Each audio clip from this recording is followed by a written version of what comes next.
write down the name of the website that you're in? Yeah. If I can find it anywhere. Yeah.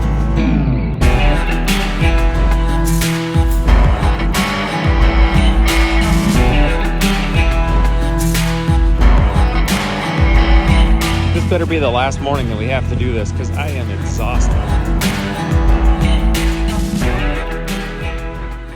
So the flat spot coming down the middle is the same practice they used the other day. They screed that to initially set pins that are in the kind of ground so that they know the height across from the side of the building all the way to this form, and so that the slope is set.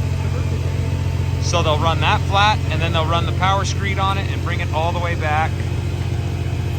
This is only 26 yards. That was 90 inside the shop. This is gonna take minutes to run, only because they don't have to pump any of it at all. It's a little easier to lay out. Mud showed up 35, 40 minutes ago, and the last truck's already here. They leave this form out, but they left it just right on the side so they can throw it in place, button it up, form right to it.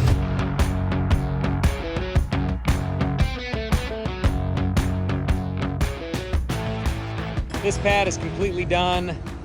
We'll strip those forms off later, maybe even tomorrow, or maybe even later today, I'm not sure, but this pad is done, and that feels so good to be up to grade and to have everything sloping so that water won't sit in here. Even though it's covered, water still can get blown in, and then it's what that water does when it's blown in that you gotta really account for. So even if it's covered concrete, you still have to account for a slope. So we've sloped it, so water will at least come out of here, and it still meets up with the man door right there that's gonna go in.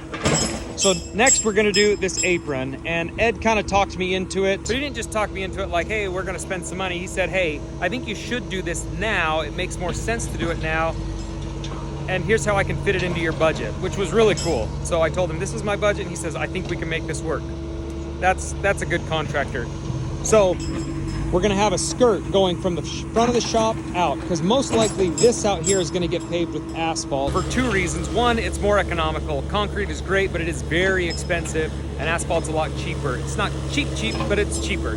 Two, it's black. With it being black and having a winter sun, we can hopefully keep the snow off of it a little bit better than it would be if it was concrete. That black asphalt does radiate that heat, and it will melt better. So that's why we're gonna go asphalt out here. But we do I really want a good skirt here so that this feels really protected. We can kind of clean up in front of the shop already. It's not just dirt for the next year and then into the nice clean shop. We got kind of a landing strip.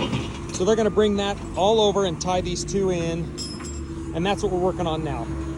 In the meantime, I do have a septic line right here that we're gonna run out for another RV pad, or not RV pad, but at least an RV dump station out there.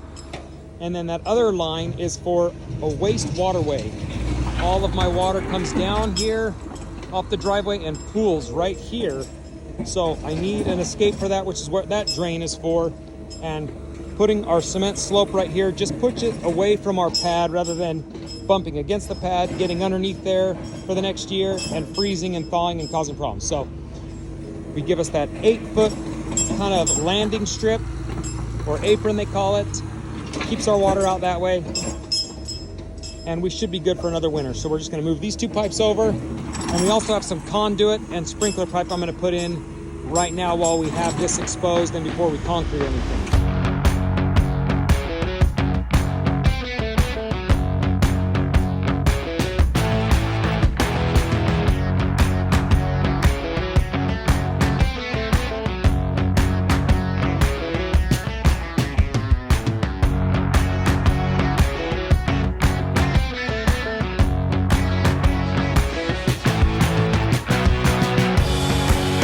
Better be the last morning that we have to do this because I am exhausted.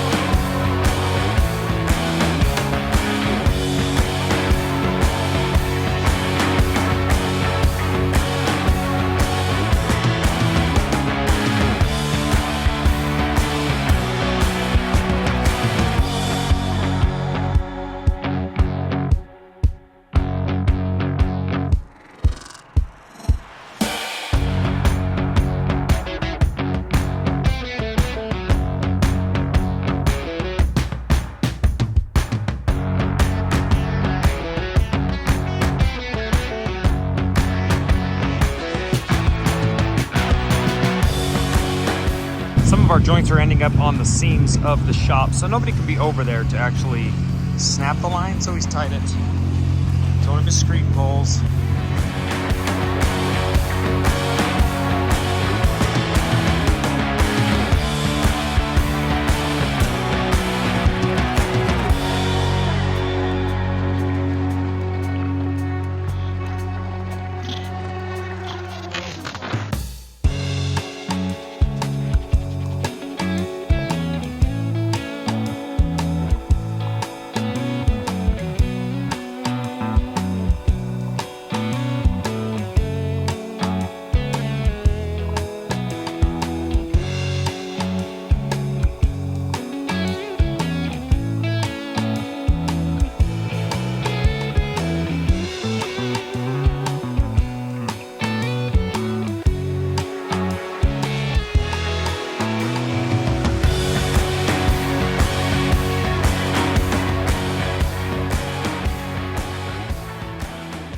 Just taking an extra minute since there's a little spare mud and just packing it behind these areas where the machines and stuff couldn't get in, and actually my form that held them in place kind of covered. So I'm just making sure there's not holes for mice possibly, but I'm getting a good bird's eye view of my concrete. What is on the cement pad in the shop is different than what's on the RP pad and the skirt out there. It is a fiber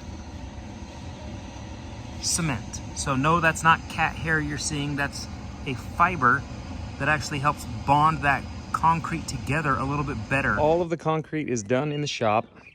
Now we just gotta wait a little while before we start putting stuff away. The trailer weighs too much to put on the concrete right now. He said, give it a week and you should be fine. But actually the four-wheelers and stuff can go on there. They'll be all right. We do got a little bit of work left to do to finish the flooring. We're gonna put the coating on there to make it really, really nice. But in the meantime, Ed was so kind to let me borrow his tractor for the weekend, and I've got a lot of dirt that needs to be moved and backfilled around the house. My excavator leveled everything around the house and it felt really good, but with rain it's kind of settled, and now that we've been in the house for a year and the foundation's been here for 2 years, we need to bring a little bit of dirt and just put it up against the house. Kind of fill in some of these areas. It's gonna look a lot better. What do you think, bud? Like it? Turn the key on so we can get this camera going. There we go. Got a bird's eye view up here.